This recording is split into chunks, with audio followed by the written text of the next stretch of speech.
Okay, in this video we're checking out the new Foxeer Predator version 4. This is the micro edition. Basically this is an incremental improvement over the previous versions, obviously version 1, 2, 3. So I will put a card in the corner to the version 3 video. You guys can see more details on the camera, what comes in the box and everything. It's all the same as before. Same connector style here as well as in the V3 with your OSD connection separate and your voltage sensor line. This is your standard micro camera 19x19. This hasn't changed. The form factor hasn't changed. The lens hasn't changed. What has changed is they offer now a new version. Instead of using the plugs here, you have solder pads here, so you can solder your wires directly to the PCB board instead. I'm not sure how much of an advantage that would be. I prefer the plugs anyway, and would prefer to solder the plug to the flight controller coming to the camera, and they just unplug it from the camera here. I think that would be better than, say, the other way around. But you know, for some people that want something different, that's available. They have a couple of other improvements. I think the wide dynamic range algorithms are slightly better, so you have a little bit, I guess, better exposure. But very, very slightly. I really can't tell much of a difference between the version 3 and the version 4. And also the noise level in low light situations is a little bit better on the version 4 versus the version 3. I did test that. I looked at the version 3 and compared it to the version 4. I really couldn't see much of a difference myself.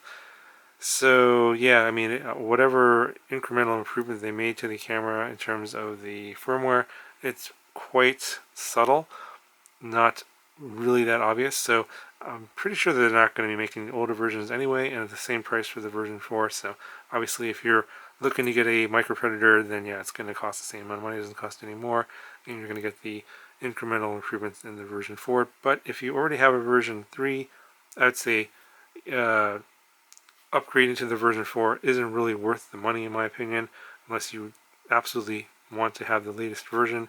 The differences and the improvement in the video image and quality is not so much where I think it's worth to spend the money. But of course, you know, if you want to, by all means, go for it. But if you don't have it and are interested in getting a Predator, yeah, obviously you're going to get the latest and greatest in terms of product improvement and performance in the version 4. So yeah, of course, you know, the Predator line is highly regarded by, I think, mostly racers use this camera, and in terms of the field of view, in terms of the image quality, things like shadow detail, and be able to see things like scraggle and gates and stuff like that. This camera is considered to be superior compared to a lot of other cameras out there. Of course, you know, you get a wide variety of opinions out there, but that's sort of the general consensus in terms of what I've heard. And yeah, the version 4 is a little bit nicer than the version 3, but yeah, not, if you already have it, then I wouldn't spend the extra $36 to get the version 4.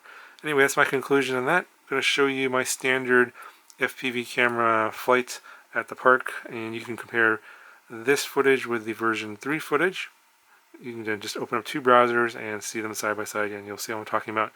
Not a whole lot of difference, especially in daylight. So anyway guys, here's the footage, and I'll talk to you guys in the next video.